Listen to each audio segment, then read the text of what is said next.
සාදු සාදු සාදු නමස්කාර වේවා බුදුරුවනට සැමදා බුදු හිමි සරණ යමි. නමස්කාර වේවා ධම්රුවනට සැමදා සදහම් සරණ යමි. නමස්කාර වේවා සංඝරුවනට සැමදා මහා සංඝ සරණ යමි. නමස්කාර වේවා තුනුරුවනට සැමදා තිසරණ සරණ යමි. සාදු සාදු සාදු. අපගේ පරම පූජනීය ගුරු දේවෝත්තම කල්යාණ මිත්‍ර පින්වත් ලොකු ස්වාමීන් වහන්සේට නිදුක් නිරෝගී දීර්ඝායුෂ සම්පන්නියම සැලසේවා. සාදු සාදු සාදු. ශ්‍රද්ධාවන්ත පින්වත්නි, අපි සරණ ගිය අපේම භාග්‍යතුන් වහන්සේගේ ආශ්චර්ය ගැන ඔබට අද ඉගෙන ගන්න ලැබෙනවා. ඒක ජීවිතයකට ලැබෙන විශාල භාග්‍යයක්. අද මේ උතුම් ධර්ම දේශනාව ශ්‍රද්ධා රූපවාහිනියෙන් ලක්විරු ගුවන් විදුලියෙන් විකාශනය කරවන්නට දායකත්වයෙන් දරන්නේ අද ධර්ම දානයේ කොටස්කරුවන් බවට පත් වෙන්නේ කැලිෆෝනියාවේ පදිංචි කරුණාරත්න පවුලේ සියලු දෙනා. ඒ ඇත්තෝ බලාපොරොත්තු වෙනවා මාර්තු මාස 28 වන දිනට ජන්මදිනයේ දෙන පී.ජී. ආර්යවතී මෑණියන්ටත් අප්‍රේල් මාස 14 වන දිනට ජන්මදිනයේ දෙන පී.එම්. යසවතී මෑණියන්ටත් අප්‍රේල් මාස 13 වෙනි දිනට ජන්මදිනයේ දෙන ධම්මිකා කරුණාරත්න මෑණියන්ට නිදුක් නිරෝගී සුවපත් භාවයේ පිණිසත් ධර්මාවබෝධයේ පිණිසත් මේ පින් හේතු වාසනා වේවා කියන අදහස මුල් කරගෙන ධර්ම දේශනාව සිද්ධ කරනවා. ඉතින් පින්වත්නි, අන් අයට ධර්මය අහන්න සලස්වන පින සුළු දෙයක් කියලා හිතන්න එපා. මහත්ඵලයි මහානිසංසයි. මහත්ඵලයි මහානිසංසයි. ඉතින් භාග්‍යතුන් වහන්සේගේ අසිරිය කියන එක කියලා නිම කරන්න පුළුවන් දෙයක් නෙවෙයි. ඒ ආශ්චර්ය කියලා නිම කරන්න පුළුවන් දෙයක් නෙවෙයි. මේ ලෝකේ ආශ්චර්ය කියලා යමක් තියෙනවද? ඒ සියලු ආශ්චර්යයන්ගෙන් ආශ්චර්යයේ සම්පින්ඩේ තමයි භාග්‍යතුන් වහන්සේ. ආශ්චර්ය මනුස්සෝ, ආශ්චර්යවත් මනුස්ස රත්නය. ඉතින් පුදුමේ ඒ ආශ්චර්ය සම්බුදු නොවි සිටියේදීම ප්‍රකට වුණා. බුදු කෙනෙක්ගේ ආශ්චර්ය ගැන කවර කතාවද? බුද්ධත්වයට පත්වෙන්න කලින්ම හිතපු විදිහ, ක්‍රියා කරපු විදිහ, ප්‍රතිපදාව හඳුනා ගැනීම මහා ආශ්චර්යයක්. ගුරුවරයෙක් නැතුව, කියලා දෙන්න කෙනෙක් නැතුව, කිසිම හෝදුවාවක් නැතුව මේ ධර්මය අවබෝධ කළා කියලා යමක් ඇද්ද? ඒකාන්තයෙන් ආශ්චර්යයි. අද අපි කතා කරන්නේ ඒ වගේ පුදුම සහගත දෙයක්. මොකක්ද ඒ? අපි එක දේශනාවෙම ඉගෙන ගමු. මේ දේශනාවේ නම මහා සච්චක සූත්‍රය. චූල සච්චක සූත්‍රය අපි අහලා තියෙනවා ගොඩක්. මහා සච්චක සූත්‍රය අහන්න ලැබෙනවා අඩුයි. අපි අහලා බලමු මොකද්ද මේ කියලා. ඒ දවස්වල භාග්‍යතුන් වහන්සේ විශාලා මහනුවර කූටාගාර ශාලාවේ වැඩ සිටියේ. භාග්‍යතුන් වහන්සේ සිවුරු පොරවගෙන පාත්‍ර සිවුරු අරගෙන විශාලා මහනුවර පිණ්ඩපාතේ වඩින්න සූදානම් වුණා විතරයි. ඈතින් නිගණ්ඨනාථ පුත්‍රගේ ශ්‍රාවකෙක් වුණ නිගණ්ඨ පුත්‍ර සච්චක කියන මහා වාදියා අර කණු හෙල්ලෙන්න වාද කරන්න තරම් මේ කටකාර සච්චක ඈතින් එනවා. මේ දැක්ක අපේ ආනන්දයන් වහන්සේ. භාග්‍යතුන් වහන්සේට කියා හිටිනවා ස්වාමීනි ආන නිගණ්ඨ පුත්‍ර සච්චක එනවා. ඔය පුජ්‍යලයා හොඳ කතාකාරයා. මහා පඬිතයා. බොහෝ ජනයා හොඳයි කියලා හිතාගෙන ඉන්නේ. ස්වාමීනි ඒ වුණාට ඔය පුජ්‍යලයා බුදුරජාණන් වහන්සේගේ දොස් කියන්න කැමති කෙනෙක්. සද්ධර්මයේ දොස් කියන්න කැමති කෙනෙක්. සංගරුවනේ දොස් කියන්න කැමති කෙනෙක්. ස්වාමීනි භාග්‍යතුන් වහන්සේ ඔය පුජ්‍යලයා කෙරෙහි අනුකම්පා කරලා මොහොතක් වැඩ හිටින්න. දැන් පිණ්ඩපාතේ යන්න සූදානම් වුණා විතරයි. ඇත්තටම මේ මිනිසු පිළිගත්ත කටකාර චරිතයක් තුනුරුවන් කෙරෙහි අපහැදුනොත් ඉවරයි. එයා බොහෝ දෙනා අපහදවනවා. තේරුණා නේද පින්වත්නි? මේ මිනිස්සෙකුට ලැබිච්ච හැකියාව අයහපැත්තට ගියොත් ඉවරයි. අයහපත් පැත්තට. ඒ වගේම හැකියාවක් තියෙන කෙනෙක් යහපත් පැත්තකට යමු වුණොත් ඒකත් විශාල ලාභයක්.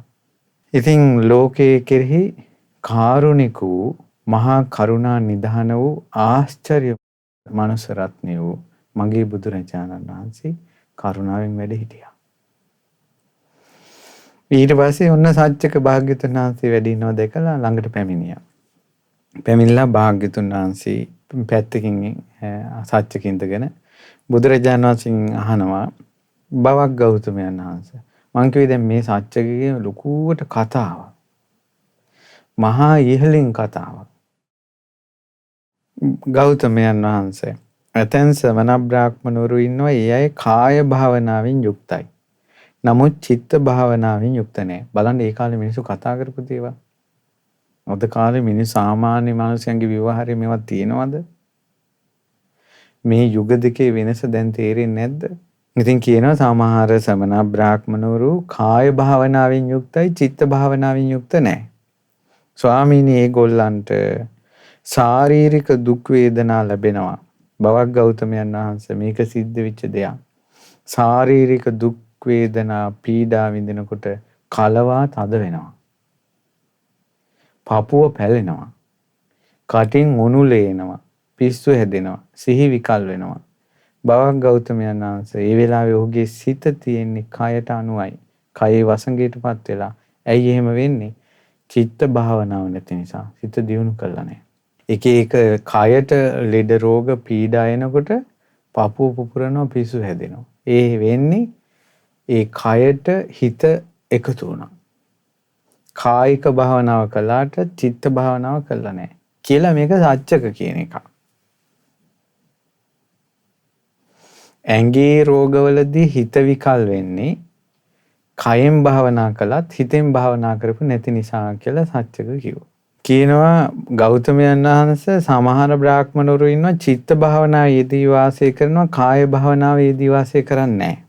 එතකොට ඔවුන්ට මානසික පීඩා ලැබෙනවා. දැන් කයෙන් වෙන ඕන දෙයක් දැන් මෙයා ගණන් ගන්නෑ. නමුත් මානසික පීඩා ලැබෙනවා.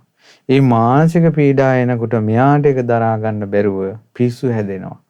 හදවත පුපුරනවා. ඊට පස්සේ උණුලේ මේ කටින් පිට එනවා. සිහි විකල් වෙනවා. හේතුව මොකද? ඒ අය චිත්ත භාවනාව කළාට කාය භාවනාව නොකරපු නිසා. කයට එන දේවල් එයාට දැනුන්නේ නැහැ. නමුත් හිතට දුක ආපු ගමන් කයෙන් උණුලීවක් කෙරුණා. හේතුව එයාලා සිතේ භාවනාව කළාට කයේ භාවනාව කළා නැහැ. ඒකට හේතුව ඒකයි. මට හිතෙන්නේ ඔය ශ්‍රමණ බවක් ගෞතමයන් වහන්සේගේ ඔය ශ්‍රාවකයෝ ඔය ගස් මුල් වලට වෙලා බණ භාවනා කරනවා කියලා ඔය චිත්ත භාවනාව කරනවා. කාය භාවනාව කරන්නේ නැහැ. ඒ කියන්නේ මෙයා මේකෙන් අදහස් කළේ විසඳුමක් නැහැ කියලා. මෙයා මේකෙන් අදහස් කළේ විසඳුමක් නැහැ. දෙගොල්ලම එකයි කියන එක තමයි කිව්වේ. ඒ කිව්වේ අන්‍යාගමිකයොත් බුදුරජාන් වහන්සේගේ ශාසනයත් එකයි වගේ කතාවක් මෙයා මේක අස්සෙන් කියන්නේ මේ. කාට වුණත් මොන භාවනාව කළත් මේ ඔක්කොම සිහි විකල් වෙලා යන චරිත තමයි කියලා මෙයා කියන්නේ. භාග්‍යතුන් වහන්සේ අහනවා පින්වත් අග්ගිවිස්සන. භාග්‍යතුන් වහන්සේ මෙයාට සත්‍යක කියලා පාවිච්චි කරන්නේ මොකද මෙයාගේ වංශේ ගිනි පුදන පිරිසක්. නිසා යැත්තන්ට කියන්නේ ගෝත්‍ර නාමයේ අග්ගිවේසන. අග්ගිවේසන ඔබ ඔය මොකද්ද ඔය කාය භාවනාව කියලා කිව්වේ මොකද්ද? කියනකොට අග්ගිවේසන කියනවා සත්‍යක බවක් ගෞතමයන් වහන්සේ නන්ද වච්ච කිස සංකිච්ච මක්කලි ගෝසාල කියන මේගොල්ලෝ නිර්වත් තපස් රකින්නවනේ. ආචාර ධර්ම අත්හැරලා අතින් වළඳන්නේ. එන්න ස්වාමිනී කියුට එන්නේ නැහැ. යන්න ස්වාමිනී කියුට යන්නේ නැහැ. මේ වගේ අර දුෂ්කර ක්‍රියාවක් තියෙනවනේ. ඊට පස්සේ බල්ලෙක් ඉන්න තැන දෙන කෑම මෙයාලා කන්නේ නැහැ. ඊළඟට මෙයාලා මේ බත් පිඩකින් ඉන්නවා. එක බත් පිඩකින් දවස් 7ක් ඉන්නවා. මහා දුෂ්කර ප්‍රතිපදා තියෙනවනේ ඒ කාලේ. ඔන්න ඕක තමයි කාය භාවනාව. බුදුරජාණන් වහන්සේ එකපාරම ඇහුවා අග්ගිවේසන ඔය ශරීරයට දැඩි දුක් දිදී ඔය විදිහට කරන ප්‍රතිපදාව ඔය තාපසෝ හැමදාම කරනවද? ඊට පස්සේ කෝනේ නෑ මේ ගෞතමයන් වහන්සේ ඔහොම කරලා ටික කාලයකට පස්සේ හොඳට කනවා අය. කාලා හොඳට ඇඟ මහත් කරගෙන ඇඟේ තෙල් ගතිය ආවට පස්සේ ආයෙත් අරක කරනවා. එතකොට බුදුරජාණන් වහන්සේ වදාලා අග්ගිවේසන කලින් තිබුණ දුෂ්කර ක්‍රියාව අත්හැරලා පස්සේ කන බොන දේවල් දිහා බැලුවම ඔවුන්ගේ කාය භාවනාව විදිහට තියෙන්නේ මේ ඇඟ මහත් වෙන එකයි කෙට් වෙන එකයි විතරයි නේද කිව්වා. ඇඟ මහත් වෙනවා කාලෙකදී කෙට් වෙනවා. ඒක තමයි යාළගේ භාවනාව. අග්ගිවේසන හරි. දැන් චිත්ත භාවනාව කිව්වේ මොකද්ද? දැන් අර ඉස්සෙල්ලා කිව්වනේ කාය භාවනා, චිත්ත භාවනා. දැන් චිත්ත භාවනා කියන්නේ මොකද්ද කියලා අහනකොට සාච්චක නිහඬ වුණා. සත්‍යකට අර චිත්ත භාවනාව කියන එක විස්තර කරගන්න බෑ. බුදුරජාණන් වහන්සේ කියනවා සත්‍යකට පින්වත් අග්ගිවේසන ඔබ දැන් කාය භාවනාව කියලා එකක් කිව්වා. ඒක ආර්ය විනය තුල කාය භාවනාව නෙවෙයි. අනික අග්ගිවේසන ඔබ කාය භාවනාව දන්නේත් නැහැ. චිත්ත භාවනාව දන්නේ නැහැ කියන එක ගැන කවර කතාවද? ඒ නිසා අග්ගිවේසන කැමැතිද කාය භාවනාවයි චිත්ත භාවනාවයි කියන එක මම විස්තර කරලා දුන්නොත් අහන්න කැමැතිද? මේ භාග්‍යතුන් වහන්සේ ගෞතමයන් වහන්සේ මට කියලා දෙන්න මම අහනවා. ඒ කාලේ මිනිස්සු හරි විවෘතයි. හරි විවෘතයි මිනිස්සු. යමක් ඉගෙන ගන්න කැමැති. ඊට පස්සේ එහෙනම් හොඳයි මට කියලා දෙන්නකෝ. භාග්‍යතුන් වහන්සේ වදාලා අග්ගිවේසන නොදියුන කයකුයි නොදියුන සිතකුයි ඇති කෙනෙක් වෙන්නේ කොහොමද? කියන්නේ හිත වඩන්නේ නැතුව, හිත දියුණු කරන්නෙත් නැතුව, කය දියුණු කරන්නෙත් නැතුව ඉන්නේ කොහොමද? අග්ගිවේසන අශෘතව පෘතජ්ජනීකුට ඒ කියන්නේ මේ ජීවිතය අවබෝධ කරන ධර්මයක් අහලා ඊට අනුව හිතන්නේ නැති කෙනාට තමයි අශෘතව පෘතජ්ජනයා කියන්නේ. ජීවිතය අවබෝධ වෙන ධර්මය අහලා ඊට අනුව ජීවිතය ගත කරන්නේ නැහැ. අශෘතව පෘතජ්ජනයෝ හැම තැනම ඉන්නේ. මෙයාට උපදිනවා සැප වේදනාවක්. ඒ සැප වේදනාව ඉපදුනාට පස්සේ ඒ ස්පර්ශ සැපයට මෙයා සරාගී වෙනවා. හිතේ රාගෙත් එක්ක මුහු වෙනවා කයට සැපක් ආපුවම. සැප සරාගී බවට පත් වෙනවා. ඔහුගේ සැප වේදනාව නැති වෙලා යනවා. ඔන්න සැපේ ආපු ගමන් රාගෙත් එක්ක මුහු වෙලා දැන් මෙයා මේකෙන් ආස්වාදෙ විඳිනවා. මේක නැති වෙලා යනවා. හැම වෙලාවෙම සැපකින් එක දිගට තියාගන්න බෑනේ. මේක නැති වෙනවා. නැති වෙනකොට හිතට දුක එනවා. හිතේ වේදනාවෙන් යුතු ස්පර්ශයක් ලැබෙනවා. එතකොට ඔහු ශෝක කරනවා, කලන්තය හදා ගන්නවා, වැළපෙනවා, පපුවේ අත් ගහ ගන්නවා, සිහි විකල් වෙනවා. හරිනේ. මනුස්සයන්ට තියෙන්නේ කයට සැපක් එනකොට ශා කියලා විඳිනවා. හිතට දුකක් එනකොට වැළපෙනවා.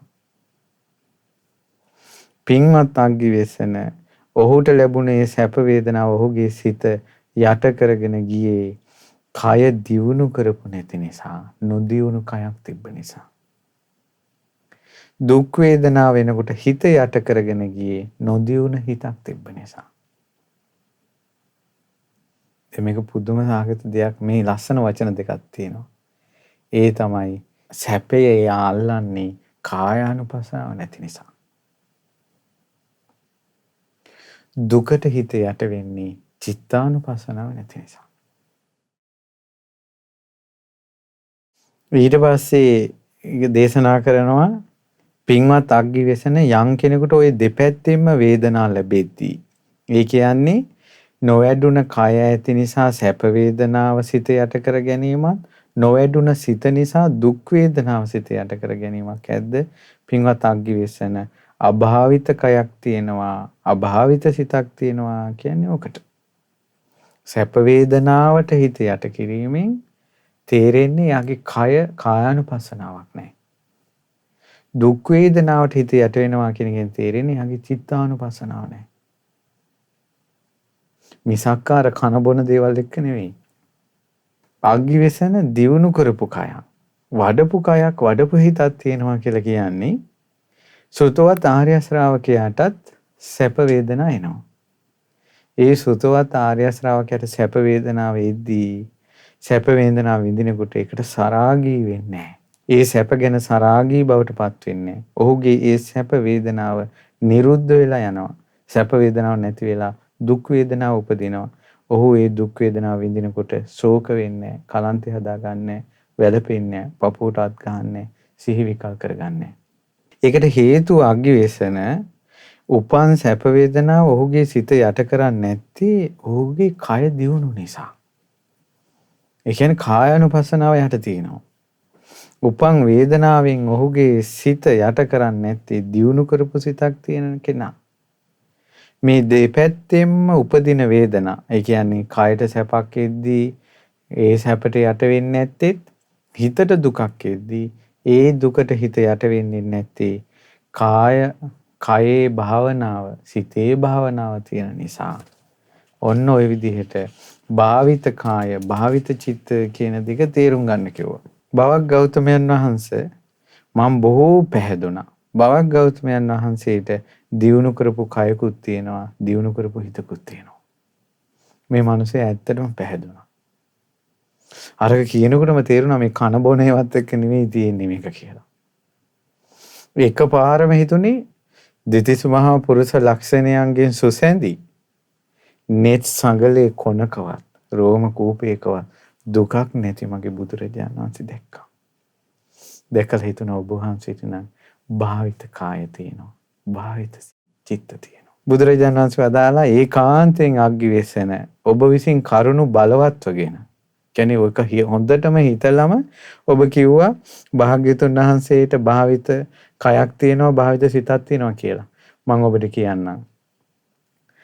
පින්වත් අග්ගිවේසන නමුත් මම මේ ගැන ඔබට කියන්න කැමතියි. පින්වත් අග්ගිවේසන මම යම් දවසක කෙස්රැවුල් කපා කසාවත් ඇඳගෙන ගිහිගෙන් නික්මිලා මේ පැවිදි ජීවිතයටපත් වුණාද?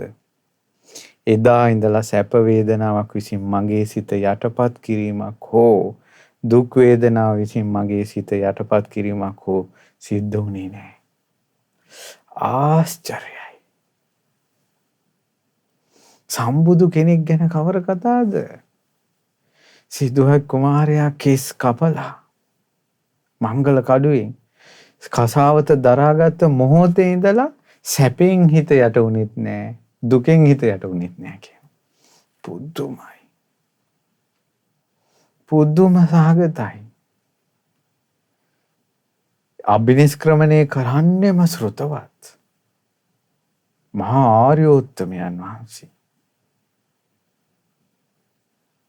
බුදු කෙනෙක් ලෝකේ පහළ වෙලා නැහැ. කියන්න කෙනෙක් නැහැ. කුසල අකුසල ගැන කියන්න කෙනෙක් නැහැ. කාය භාවනා, චිත්ත භාවනා ගැන කියන්න කෙනෙක් නැතුව කේසරවුල් බා කසාවත් දරාගත්ත යම් දවසකද එදා ඉඳලා සැපෙන් හිත යට උනේත් නැහැ, දුකෙන් හිත යට උනේත් නැහැ. පුදුම සහගතයි. අපි සරණ ගිය අපේ බුදුරජාණන් වහන්සේ මේ බෝධිසත්ව කාලයක් ගැන කියන්නේ. පුදුම සහගතයි. පහදින්න කියන්නේ ඒකයි. අපේ හිත කොච්චර සැපයට යට වෙනවද? අපේ හිත කොච්චර දුකට යට වෙනවද? සැපේදී සරාගී වීමත්, දුකේදී ශෝක කිරීමත් හැර අපේ ජීවිතේ මොනවද පින්වත්නි තිබුණේ? අපේ ජීවිතේ දිහා බලන්න. ඔබගේ ජීවිතේ දිහා බලන්න.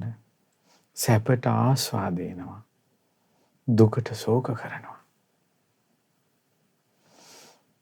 ඊට පස්සේ අග්ගිවිස්සන කියනවා, සත්‍යක කියනවා එහෙමනම් සැපකට හිත ඒ වගේ ආස්වාදයකට යන්නේත් නැතුව දුකකට වැළපීමක් ශෝකයක් එන්නේත් නැතුව ඔය අවුරුදු 6ක් දුෂ්කර ක්‍රියා කරපු කාලය ශ්‍රමණ ගෞතමයන්ගේ සම්බුද්ධත්වයට කලින් ඒ කාලේ ඔබ වහන්සේට එහෙම ලොකු සැපක් ඇති වුණේ නැද්ද? ලොකු දුකක් ඇති වුණේ නැද්ද? මං හිතන්නේ සැප සිත යට කරන සැප, සිත යට කරන දුක ඔබ වහන්සේට ලැබෙන්න නැතු ඇති. පින්වත් අග්ගිවේසන සත්‍යකට කියනවා පින්වත් අග්ගිවේසන මොකද නැත්තේ? පින්වත් අග්ගිවේසන මං සම්බුද්ධත්වයට පත් වෙන්න කලින් සම්මා සම්බුදු නොවි බෝධිසත්ව කාලේ මගේ හිතට අදහසක් ආවා. ගෙදර ඉඳලා නම් මේක කරන්න බෑ කියලා. ගිහි ජීවිතේ බොහෝ බාධා සහිතයි. පිරිපුම් බඹසර රකින්න බෑ.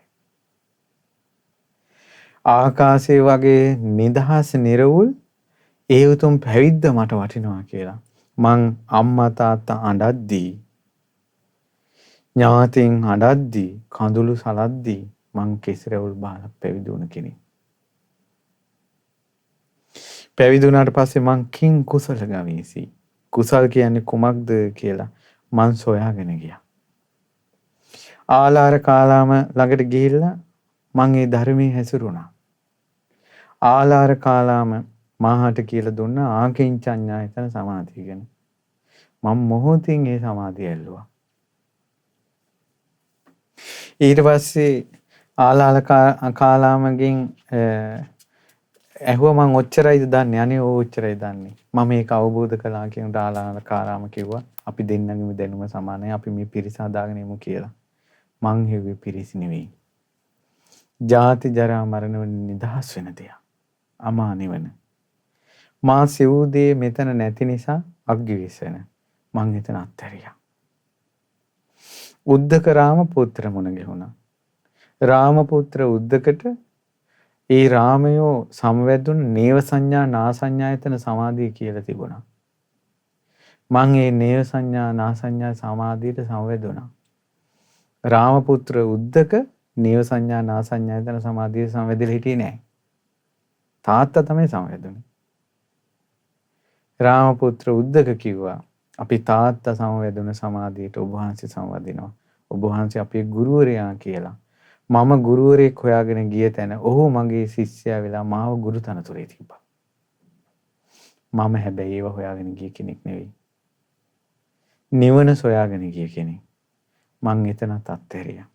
පින්වත් අග්ගිවේසන මං ඒ විදිහට නිවන සොයාගෙන යද්දී මට හිතුණා මොනවද මේ කුසල් මේ නිවන පිණිස පුරුදු කරගත යුතු මේ කුසල ධර්මයෝ ඒ කියන්නේ ගුණ ධර්මයෝ නිවන පිණිස පුරුදු කරගත යුතු දේවල් කොමක්ද කියලා සොයාගෙන යද්දී මම මගධ ජනපදයේ උරුවේලාවේ සේනානි ගමට ගියා. සීතල නේරංජරා නදියේ ගලා බහින සුදු වැලි තිබෙන ඈත නිල්වන් වනරොද තිබෙන ඒ ප්‍රදේශයේ මං ඇවිදගෙන ගිය ප්‍රදේශ වලින් අතිශයින් රමණීය අතිශයින් සුන්දර ප්‍රදේශයක්. ඒ නිසා මට හිතුණා මෙතන හොඳයි භාවනා කරන්න. වීරිය කරන්න. මං එහෙම ඉඳලා මං ගොඩාක් වීරිය කළා. එහෙම වීරිය කරනකොට හැබැයි මේ පුදුම දෙයක්. වීරිය කිරීමට කලින් තියෙනවා. මේක සුදුසුම තැනක් කියලා මම හිතලා එතන නැවතුණා. භාවනා කරන්න සුදුසු තැන මෙතනමයි කියලා මම භාවනාවට වාඩි වෙච්ච ගමම්ම කවදාවත් අහලා නැති කවුරුවත් කියලා දීපු නැති උපමා තුනක් මට වැටහුණා.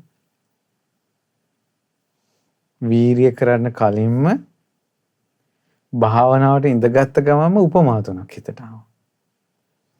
ඒ තමයි වතුරේ වැටිලා තියෙන වතුරේ යට තියෙන තෙත ලීයක් අරගෙන ගිනිගාන උත්තරාරණිය කියන ඒ ගිනි ගාන දණ්ඩි මැෂින් එකේ තිත වතුර ඇතුලේ තියෙන ලීයක් ගානවා. ගෑවට ගින්දර උපදින්නේ. ආන් ඒ වගේ යම් යම් සමන බ්‍රාහ්මණවරු කාමයේ ඉඳගෙන කාම සැපේ විඳ විඳම නිවනක් හොයනවා. හිතිනුත් කාමයේ, ගතිනුත් කාමයේ. ඔවුන්ට නම් නිවන් දකින්න ලැබෙන්නේ. සමහර ලී තියෙනවා වතුරෙන් ගොඩට දාලා. හැබැයි තෙතයි. ඒකත් අරන් උත්තරාරණියේ දණ්ඩි ගෑවට ගින්දර එන්නේ නැහැ. හේතුව ඒක වතුරෙන් උඩට දැම්මට ලීය තෙතයි. ඒ වගේ සමහර අය කයින් කාමයෙන් ඈත් වෙලා ඉන්නවා. හිතෙන් කාමයෙන් පතනවා. ක්ලේශ කාමියොත් එකතු වෙලා ඉන්නේ. ඔවුන්ටත් නිවන් දකින්න බෑ. දියෙන් ගොඩට දැමු වියලි ලීයක් තියෙනවා. ඒ වියලි ලීය උත්තරාරණිය පිරිමදිනකොට එසැනින් ගින්දර උපදිනවා. ආන්නේ වගේ හේතුව මොකද? ඒක වතුරෙනුත් ගොඩට දාලා ඊළඟට තෙතත් නෑ වියලි. ආන්නේ වගේ හිත කයනුත් කාමයෙන් ඈත් වෙලා නම් සිතිනුත් කාමයෙන් ඈත් වෙලා නම් ඒක න සුදුසුයි මේ ප්‍රතිපදාවට. එතකොට භාවනාවට ඉඳගත්ත ගමන්ම ඔය කරුණ වැටුණා කියනවා. ඉතින් මම කල්පනා කළා පින්වත් අග්ගිවෙසන මට හිතුණා මම මෙන්න මේ විදිහට ප්‍රදාන් වීරිය කරන්න ඕන කියලා. දැන් අපි පසුගිය කාලේ ධර්ම දේශනාවලින් සම්බුද්ධත්වයට පත් වෙන්න කලින් දුෂ්කර ක්‍රියාව ගැන ඒ අවුරුදු 6 කොහොමද ගත කළේ කියලා එක එක ක්‍රමෙන් කියලා දුන්නා. භාග්‍යතුන් වහන්සේ දේශනා කරපු විස්තරي. එක ක්‍රමයක් තමයි විතර්ක දෙපැත්තකට දදා බල ඉඳලා තියෙනවා. ඊළඟට අධික තීව්‍ර තපෝ වෘත. ඊළඟට කිසිම ක්ලේශයක් හිතේ හටගන්න නොදීම. විතර්කය සංඨානය කිරීම, විතර්ක නැවැත්වීම.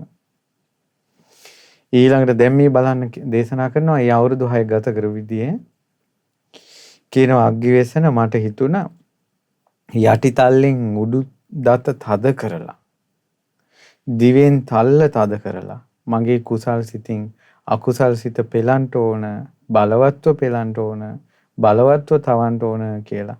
එතකොට පින්වත් අග්ගිවෙසන මං යටි දතෙන් උඩු දත තද කරගෙන හිට දිවෙන් තල්ල තද කරගෙන කුසල් සිතින් අකුසල් සිත පෙළනවා, බලවත්ව පෙළනවා, තදින් තවනවා. පින්වත් අග්ගිවෙසන මං ඒ විදිහට යටි දතෙන් උඩු දත තද කරගෙන දිවෙන් තල්ල තද කරගෙන කුසල් සිතින් අකුසල් සිත පෙළනකොට තදින්ම පෙළනකොට තදින්ම තවනකොට මගේ කිහිලි වලින් දාඩිය වැగిරෙන්න පටන් ගත්තා.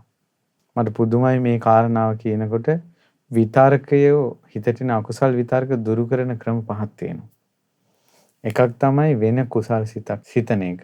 ඒක හරි ගියේ නැත්නම් අකුසල් සිතේ ආදීනව හිතන එක. ඒකත් හරි ගියේ නැත්නම් අය අකුසල් සිතවිල්ල හිතන්නේ නැතුව අරින එක. ඒකත් හරි ගියේ නැත්නම් අකුසල් සිතේ මුලට සිහි කිරීම. ඒකත් හරි ගියේ නැත්නම් යටි දතෙන් උඩු දත තද කරගෙන මේ කරන වීරිය. ක්‍රම පහක් තියෙනවා. මහා බෝසත්වෝ පස්වෙනි එකම තමයි ඉස්සෙල්ලාම කරලා තියෙන්නේ. කිසිම සිතුවිල්ලකට එන්න දෙන්නේ නැතුව. කිහිලි වලින් දාඩිය දානවා. අපේ හිතත් එක්ක මෙහෙම අපි කවදාවත් සටන් කරලා තියෙනවද? අපිට එන රාග සිතුවිලි, ද්වේෂ සිතුවිලි, මෝහ සිතුවිලි, ඊර්ෂ්‍යා සිතුවිලි, එකට කිරීම සිතුවිලි, ප්‍රේම සිතුවිලි, බැඳීම් සිතුවිලි, කාම සිතුවිලි මේවත් එක මෙහෙම නටන් කරලා තියෙනවද ජීවිතේට එක වතාවක්? අග්ගිවෙසන මගේ හිතත් එක්ක මං සටන් කරනකොට කිහිලි වලින් දාඩිය දැම්මා. පින්වත් අග්ගිවෙසන. ඒක හරියට මේ වගේ දෙයක්. ඒ සටන කරනකොට බලවත් කෙනෙක් ගොඩාක් දුර්වල මිනිහෙක් හිසෙන් හරි කඳෙන් හරි අල්ලගෙන පෙළනවා නම් බලවත්ව පෙළනවා නම් බලවත්ව තවනවා නම් පින්වත් අග්ගිවෙසන මමත් ওই විදිහට තල්ල තද කරගෙන අකුසල් සිත් පෙළනකොට මගේ කීලි වලින් දාඩිය දාන්න ගත්තා. පටන් ගත්තු වීරිය ඒ විදිහටම තිබ්බා. හිත හැකිලුනේ නැහැ. සිහිය පීඨලා මුලාවක් නැතුව තිබ්බා. නමුත් ඒ වගේ දුක් විඳගෙන බලවත්ව වඩන වීරියෙන් කයට පහර වදිනකොට මගේ කය වෙහෙසටපත් වෙලා ගියා. කය නොසන්සුන් වෙලා ගියා. පින්වත් අග්ගිවේසන මට ওই විදිහේ බරපතල දුක් වේදනා විඳලා ඒ දුක් වේදනාවෙන් මගේ හිත යට උන්නේ. ඔහොම විඳලවත් මං ශෝක කරේ නැති කෙනෙක්. වැළපුන්නේ නැති කෙනෙක්. අනේ කියලා කියපු නැති කෙනෙක්. ආශ්චර්යයි මගේ බුදුරජාණන්. පින්වත් අග්ගිවේසන. එතකොට මට මෙහෙම හිතුණා. මම දැන් අප්‍රාණික ධානය වඩන්න ඕනේ. එහෙම කියලා අග්ගිවේසන මං කටින්වත් නහයෙන්වත් ආශ්වාස ප්‍රාශ්වාස කරන්නේ නැතුව හිටියා. එතකොට පින්වත් අග්ගිවේසන මගේ කටිනුත් නාසයෙන්ුත් ආශ්වාස ප්‍රාශ්වාස නොකර ඉන්නකොට කන් වලින් හුලම් පිට වෙද්දී මහා සද්දයක් කන් වලින් හුලම් ගියා. අපිට ඔය වෙලා තියෙනවා. ජීවිතේට එක දවසක් වෙලා තියෙනවද? ඒක හරියට කම්මල් කරුවෙක් මයින්හමකින් පිඹිනකොට එන සද්ද වගේ කන් දෙකෙන් හුලං ගියා කියනවා. මං ওই විදිහට කටිනුත් නාසයෙන්ුත් හුස්ම හෙලීම නවත්තලා දැම්මට පස්සේ මහා හුලං කනෙන් පිට වුණා. මගේ වීරිය ওই විදිහටම තිබ්බා. ওই විදිහට දුක් විඳිද්දී ওই විදිහට කයට පහර වදිද්දී කයට මහන්සිය දැනෙද්දී කයේ සංසිඳීම නැති වෙද්දී පින්වත් අග්ගිවේසන ඔය දුකින්වත් මගේ හිත පෙළුන්නේ අයියෝ කියලා හිතුන්නේ ශෝක කළේ නැහැ දුකක් කියලා හිතුවේ නැහැ ඒ හිතේ ඒ දුකින් කය හිත පෙළුන්නේ ජීවිතේට කළා තියෙනවද අපි හිතලවත් තියෙනවද පුළුවන් දේවල්ද අපිට මේ විනාඩියක් උසම හිරුණොත් මැරෙයි කියලා හිතෙනවනේ. විනාඩියක් උසම හිරුණොත් මැරෙයි කියලා හිතන්නේ හිත ශෝක කළානේ. මහ බෝධිසත්වයෝ ශෝක කළේ නැහැ. හිත යට වුණේ. පින්වත් අග්ගිවේසන මට හිතුණා තව දුරටත් අප්‍රාණික ධානය වඩනවා කියලා අග්ගිවේසන ආශ්වාස ප්‍රාශ්වාස නවත්තලා මම නැවැත්තුවා කටිනුත් හුලං යන එක වැළැක්කුවා නායනුත් වැළැක්කුවා කනිනුත් වැළැක්කුවා කොහොම කළාද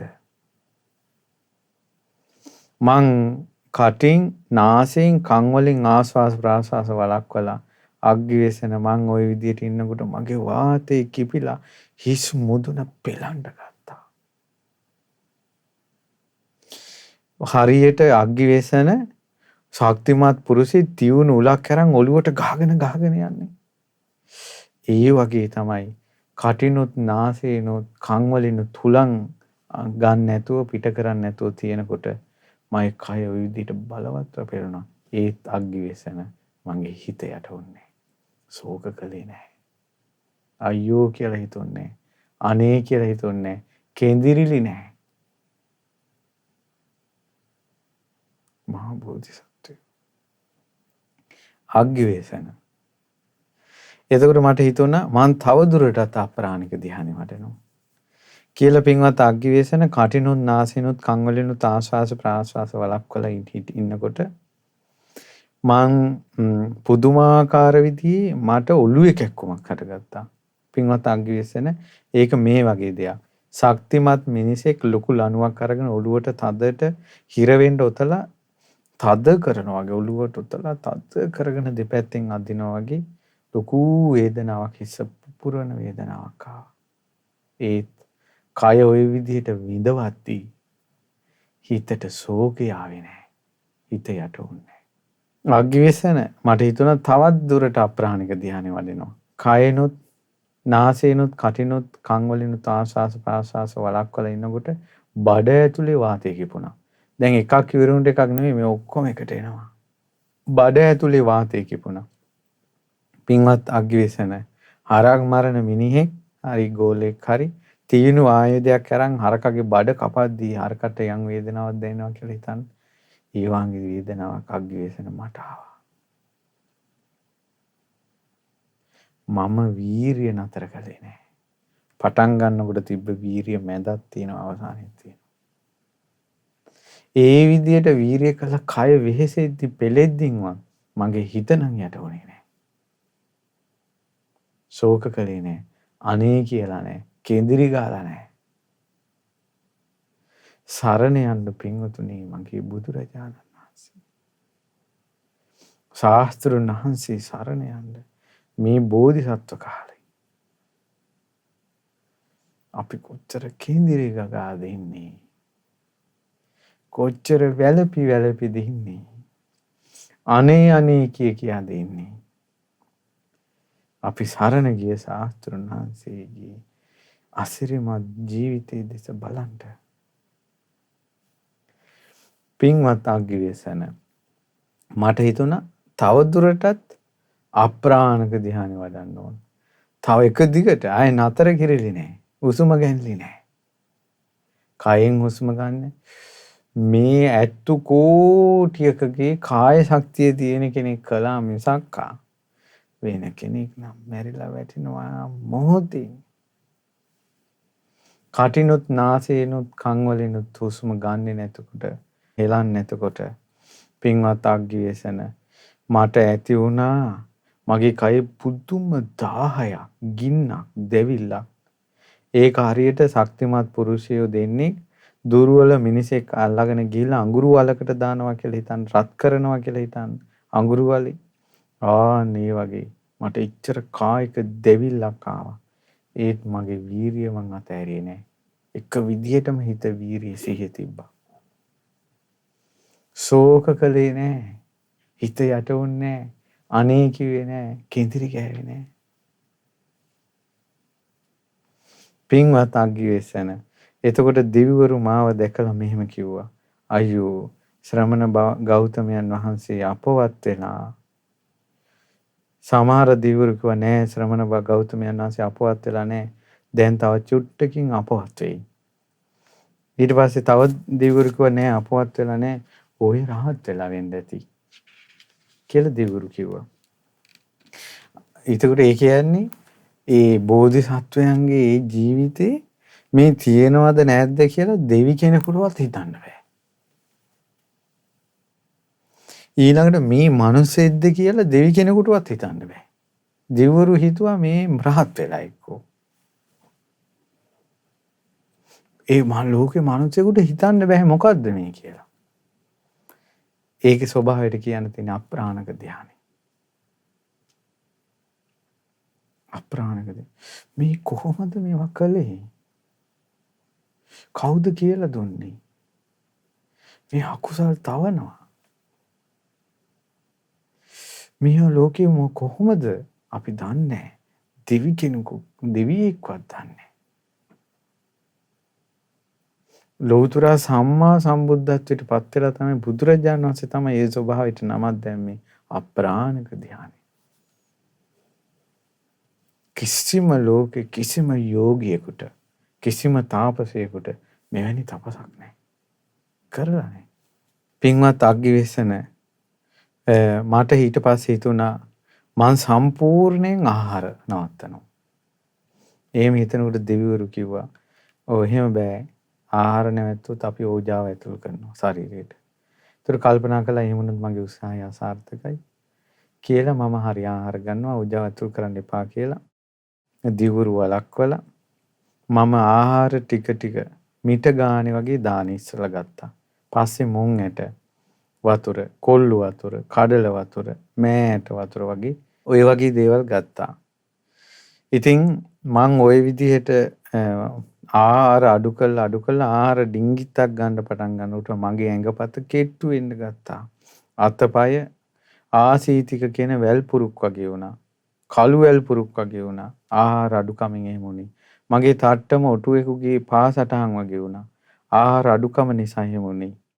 මගේ කොඳු ඇට පෙළිය වට්ටනාවලී කියන වැල් වගේ උස් පහත් වුණා. ආහාර අඩු නිසා. දිරපු ශාලාවක වහලේ පරාල තියෙන එහාට මෙහාට උස් පහත් වෙලා ඒ වගේ වුණා. ආහාර අඩු නිසා. පපුවේ ඇට ටික පෙනුනේ කොච්චරද කියනවනම් ඒ වගේ. අර මේ පාත් වෙච්ච යටලී වගේ. ඒ වගේ මගේ ඇස් ගැඹුරු ලිඳක තියෙන වතුර ඩිංගිත්තක් වගේ ඇස් යටට ගිහලා පෙනුනේ. ඊට පස්සේ ඔක්කොමුනේ ආහාර අඩුවෙන් ගත්ත නිසා හිසේ සම මැලවිලා රැලි වැටිලා අමුවෙන් කඩලා අවුවට වේදිලා දාපු මැලවිලා ගිය ලබු ගෙඩියක් වගේ වුණා. ආහාර අඩුවෙන් ගත්ත නිසා. බඩේ හැම පිරිමදිනකොට කොඳු ඇට පෙළිය අහු වුණා. කොඳු ඇට පෙළිය පිරිමදිනකොට බඩේ හැම තමයි අතට අහු වුනේ. පින්වත් අග්ගිවේසන ආහාර අඩු නිසා. එතකොට මං ඔහොම නැගිටිනකොට එතනම මං කැරකිලා වැටුණා. වැසිකිලි කැසිකිලි කරනකොට වැටුණා. ආහාර අඩුවෙන් ගත්ත නිසා. ඇඟේ තියෙන රෝම කූප මාවිල් කේස් ගැලවිලා වැටුණා ආහාර අඩු නිසා. මිනිස්සු කිව්වා ඕන්න දැන් සමන බවක් ගෞතම කළු වෙලා. කාට්ටිය කිව්වා නෑ ඔය රන්වන් පැහැවෙන්න ඇති. කාට්ටිය කියනවා නෑ ඔය අඳුරු පැහැවෙන්න ඇති. ඒ කියන්නේ බෝධිසත්වයන් ඇඟේ පාට මොකද්ද කියලා මිනිසුන්වත් හිතන්න බෑ. ඇඟේ පාටත් මොකද්ද උනා. අග්ගිවේසන මට හිතුණා අතීතේ යම් ශ්‍රමණ බ්‍රාහ්මණෙක් හිතාමතා ශරීරයට දුක් දෙනවා නම් මීට එහා දෙන්න දුකක් නැහැ. අනාගතේ කෙනෙක් දුකක් දෙනවා නම් ශරීරයට මීට එහා ශරීරයට දුකක් දෙන්න නැහැ. වර්තමානයේ මහා තරම් මේ දීපු දුක තරම් දෙන්න දුකක් නැහැ.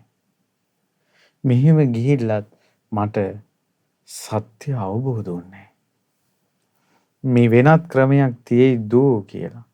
සිතූ සැනින් මට මතක් වුණා පුංචි කාලේ දඹරුක් සෙවණේ වැඩු ආනාපාන සති භාවනාව.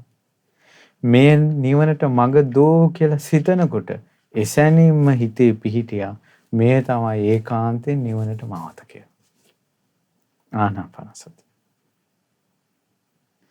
එතකොට මං ඒ භාවනාව මට කරන්න බෑ කය දුර්වල නිසා. මං පොඩ ආහාර ගන්නකොට පස්වග භික්ෂුන් මාව අතෑරලා ගියා. ඒකාන්තයෙන් සම්බුදු වෙනවා කියලා ඇඟිල්ලක් උස්සපු කොණ්ඩඤ්ඤ බ්‍රාහ්මණයාත් මාව අතෑරලා ගියා. පාර වැරදුනා කියලා. ඊට පස්සේ මම හොඳට කය දැන් කයෙන් ආහාර නිසා කය ප්‍රකෘතිමත් වුණාට පස්සේ පළවෙනි ධ්‍යානෙ වැඩුවා. විතක්ක ਵਿਚාර ප්‍රීති සුඛ සහිත. මේ තරම් කිසිම කාමයකින් ලබන්න බැරි සැපයක් පළවෙනි ධ්‍යානෙන් ලබන්නේ. එවැනි සැප වේදනාවක් විඳිද්දිවත් අග්ගිවේසන මගේ හිත යට වුණේ. ෂා කියලා හිතුන්නේ. පුතුමයි නැද්ද පින්වත්නි? ඊළඟට මම දෙවෙනි ධ්‍යානෙ වැඩුවා. තුන්වෙනි ධ්‍යාන. තව ඉදිරි ධ්‍යානවල කොච්චර සැපේද? කිසිම දෙයකින් මගේ හිත යට වුණේ මං එහෙම බලද්දී පින්වත් අග්ගිවේසන මට පෙර ජීවිත පෙනෙන ඥානෙ පහළ වුණා. පුබ්බේ නිවාසානුස්මති ඥානෙ. කල්ප ගණන් සංවට්ට විවට කල්ප ගණන් හැම දෙයක්ම පෙනෙද්දී ෂා කියලා ඒ ඥානෙ මුල් කරගෙනවත් මගේ හිත යට වුණේ. බුදු කෙනෙකුට වචනයක් කියනකොට කොච්චර සැලකිලිමත් වෙන්න ඕනේද? මෙච්චර විස්තරයක් කියන්නේ අග්ගිවේසන කිව්වා සත්‍යක කිව්වා ඔබ වහන්සේ හිත යට වෙන සැප දුක් විඳලා නැතුව ඇති කියලා. භාග්‍යතුන් වහන්සේ ආශ්චර්ය නෑ කියලා මිනිස්සේ කොන කෑ ගහගෙන ගියා පහුගිය දවස්වල. ඒ වචනේ බරපතලකම. භාග්‍යතුන් වහන්සේ ඒකාන්තෙන් ආශ්චර්යයි. පින්වත් අග්ගිවේසන මට චුතිය උපත දකින ඥානෙ පහළ වුණා. සත්වය කර්මාරූප උපදින චුත වෙන හැටි හීන ප්‍රනීත දුගති සුගති වල ඒ ඥානෙ උපදලාවත් මගේ හිත යට වුණේ ඒ සැපෙන්. ඊට පස්සේ මගේ හිත නිකලෙස් වුණා. ඒ හිත නිකලෙස් වීමෙන්වත් මගේ හිත යට වුණේ.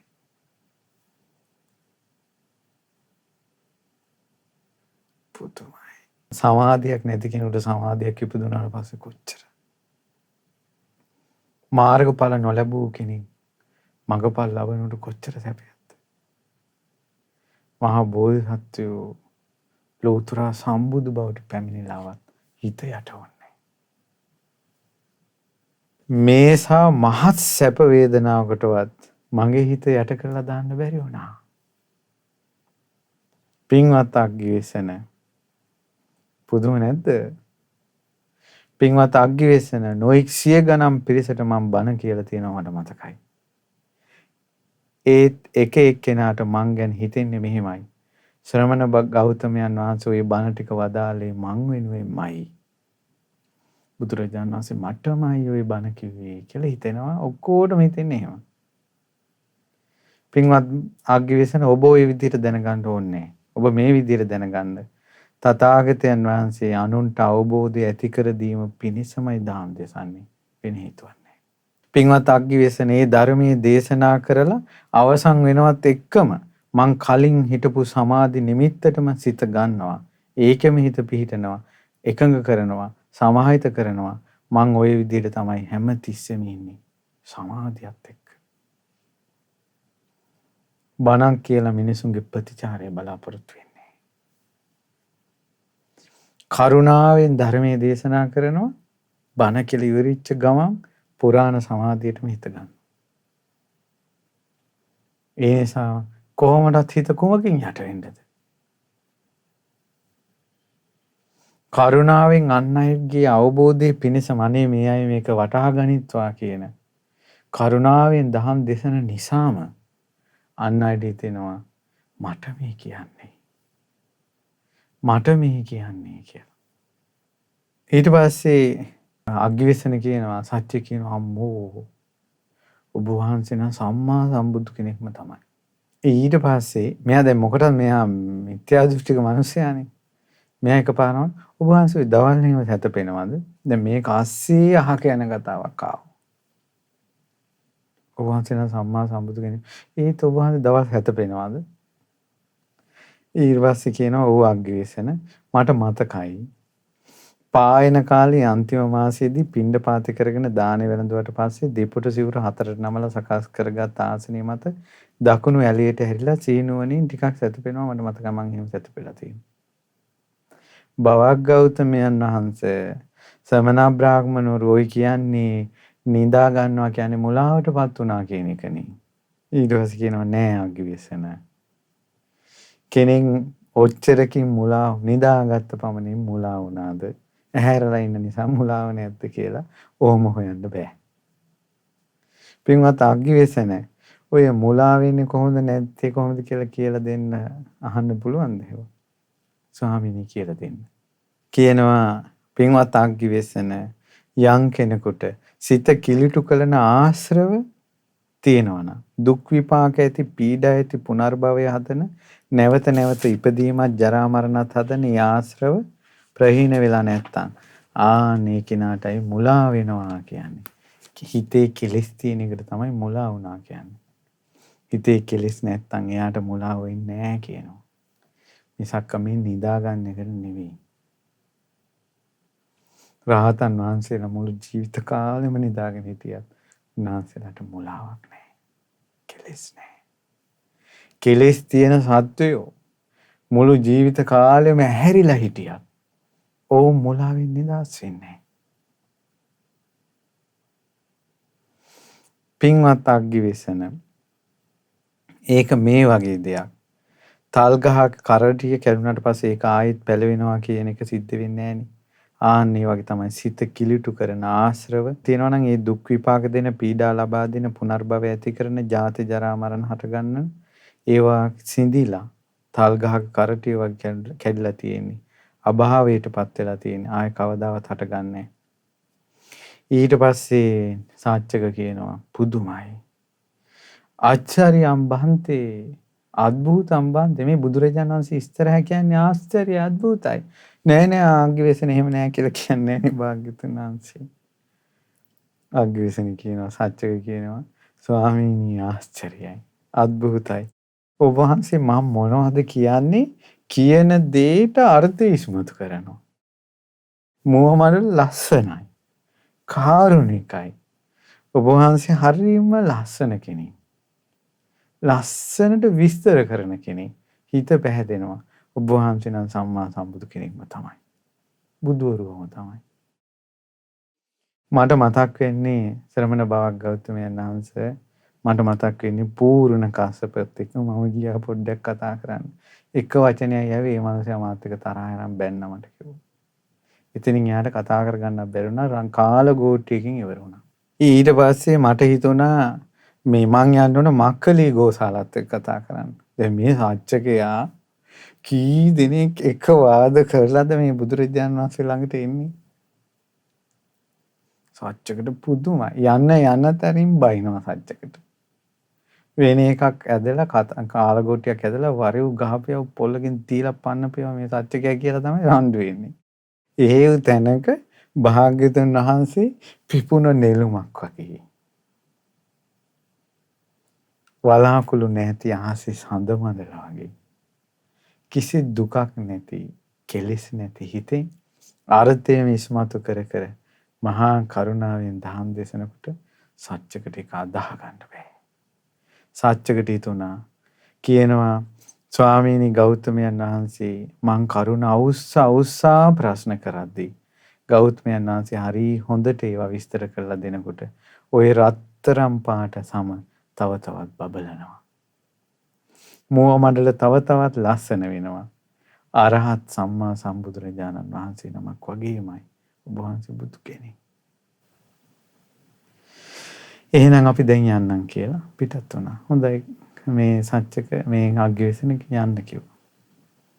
ඔහුගේ සංස්කාර තිබ්බේ බුදු කෙනෙක් ඉදිරියේ නිවන් දකින්න නෙවෙයි.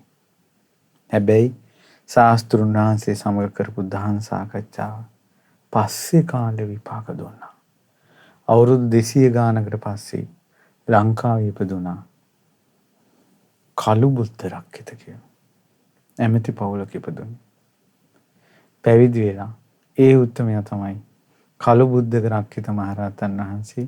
කළුවර දාක කළු දියපොකුණේ කළු තිඹිරි ගහක් යට කළු ගල් ආසනේ කාලකාරාම සූත්‍රයෙන් එයක් කෙලි වෙන කල් බුදු ගුණ කිවි මේ සත්‍යක. මේ දැකලා තමයි ශාස්ත්‍රුන් වහන්සේ දහම් දෙසන්නේ. බුදුරජාණන් වහන්සේ ආශ්චර්යයි. භාග්‍යවතුන් වහන්සේ ආශ්චර්යයි. ඒ බෝධිසත් කිස්රෙවුල් බාල කසාවත දරාගත් මොහොතේ පටන් සැප වේදනාවකින් හෝ දුක් වේදනාවකින් හෝ හිත යට වෙලා නැහැ. දහම් දේශනා කරනකොට මේ අයට වැටහේවා කියන කරුණාවෙන් ජීවිත අවබෝධයට දහම් දේශනවා. දේශනා ඉවරිච්ච ගමන් සමාධියට සමවදිනවා. මිනිසුන්ට හිතෙන්නේ මටමයි බණ කිව්වේ මටමයි බණ කිව්වේ. බුද්ධ කාලේ කොහොමද තියෙන්නේ නැතිද? ඒ ශාස්ත්‍රඥ වහන්සේගේ මොහ මණ්ඩල අභියස මේ වගේ රම් පැහැෙන් බැබිලි ඒ ධර්මයේ දේශනා කරනට ඒ පින්වන්තයෝ ඒ ධර්ම කෙසේ අවබෝධ කරගන්නට ඇතිද? කියන්න තියෙන්නේ පින්වත්නි ආශ්චර්යයි. පහදින්න බුදුරජාණන් වහන්සේට දිවි තිබෙනතුරු නිවන් දකින්නතුරු මගේ බුදුරජාණන් වහන්සේ මං සරණ යනවා කියලා හිතන්න. ශ්‍රී සද්ධර්මයේ සරණ යනවා කියලා හිතන්න. ආර්ය මහා සංඝරත්නයේ සරණ යනවා කියලා හිතන්න. උතුම් තිසරණයෙන් තොර මොහොතක් එපා. තිසරණේ නැති තැනක ඉපදෙන්නවත් එපා. මේ තිසරණේ අහිමි වෙන්න එපා. භාග්‍යතුන් වහන්සේ අපි කෙරෙහි අනුකම්පාවෙන් යම් ධර්මයක් දේශනා කළා. ඒ ධර්මය අවබෝධ කරගන්න වාසනාව ලැබේවා කියලා සිතපත. ඉතින් පින්වත්නි අද මේ උතුම් ධර්ම දේශනාව සඳහා කැලිෆෝනියාවේ පදිංචි කරුණාරත්න පවුලේ සියලු දෙනා තමයි දහම් මේ ධර්ම දේශනාවේ කොටස් කරවම් බවට පත් වුණේ ධර්ම දානේ මාර්තු 28 වෙනි දිනට ජන්මදිනයේ දෙන පී.ජී. ආර්යවතී මෑණියන්ට සිත් පතනවා. අප්‍රේල් මාස 14 වන දිනට ජන්මදිනයේ දෙන පී.එම්. යසවතී මෑණියන්ට සිත් පතනවා. අප්‍රේල් මාස 13 වන දිනට ජන්මදිනයේ දෙන ධම්මිකා කරුණාරත්න මෑණියන්ට නිදුක් නිරෝගී සුවපත් භාවයේ උතුම් ධර්මාවබෝධයේ පිණිස සිත ප්‍රාර්ථනා කරනවා. ආශ්චර්යවත් වූ භාග්‍යතුන් වහන්සේගේ ආනුභාවයෙන් මේ ධර්මයේ ආනුභාවයෙන් ඒ ශ්‍රාවකයන්ගේ ආනුභාවයෙන් ඔබගේ ජීවිත සුවපත් වේවා. භාග්‍යවතුන් වහන්සේගේ සම්බුදු බලයෙන් ඔබ සුවපත් වේවා. නිදුක් නිරෝගී සුව දීර්ඝායුෂ සැලසේවා. ගෞතම සසුනේ පිහිට ලබත්වා කියලා මේ උපන් දින සමරන සියලු දෙනාට සිත පතනවා. සියලු දෙවියෝ මේ පින් අනුමෝදන් වී මේ ඇත්තෝ ආරක්ෂා කරත්වා. මියගිය ඥාතීහු මේ පින් අනුමෝදන් වී පරලෝ සැපයටපත් වේවා. භාග්‍යතුන් වහන්සේ ආශ්චර්යයි කියා. ඈත පේන සඳ මණ්ඩලට ඇඟිල්ල දික් කරන්නා වගේ. හිරු මණ්ඩලට ඇඟිල්ල දික්කොට ඒ තේජස පෙන්වනවා වගේ. භාග්‍යතුන් වහන්සේ ආශ්චර්යයි කියලා මේ බුදුගුණ දහම් දේශනාවට මාව යොමු කළ මගේ ගුරු දෙවිඳුන්ට පින් සිදු වේවා. නිදුක් වේවා, නිරෝගී වේවා, දීර්ඝායුෂම ලබත්වා. පින්වත් ලොකු ස්වාමීන් වහන්සේ ඇතුළු ගරුතර මහා සංඝ රත්නයටත් ඒ වගේම අනගාരികා මෑණිවරුන්ටත් පැවිදි අපේක්ෂක දූපතුන්ටත් මේ පින් අනුමෝදන් වී අසිරිමත් සම්බුදු සසුනේ පිහිට ලබත්වා. ඒ වගේම කැලිෆෝනියාවේ පදිංචි කරුණාරත්න පවුලේ සියලු දෙනාට සිත් වේවා. ධර්මාබෝධයට මේ පින් හේතු වාසනා වේවා. කොරෝනා රෝගීන් දුක් විඳින සත්වෝ නිදුක් වේවා, ඉක්මනින් සුවපත් වේවා. ලෝක ව්‍යසන වසංගතය තුරන් වේවා. ඔබ අප කාටත් කාර්ය මල්ලී සියලු දෙනාටත් මව් දෙමව්පිය ඥාති බන්දු මිත්‍රාදීන්ටත් ගෞතම සසුනේ අසිරිමත් සම්බුදු සරණී සැනසී සසර දුකින් නිදහස් වෙන්න මේ පින ඒකාන්තයෙන් හේතු වාසනා වේවා. නමෝ බුද්ධාය. තිරුවන් සරණයි. මෙවැනි වටිනා ධර්මදේශනා නැරඹීමට ශ්‍රද්ධා YouTube චැනලය සබ්ස්ක්‍රයිබ් කර සීනුව ලකුණ ඔබන්න.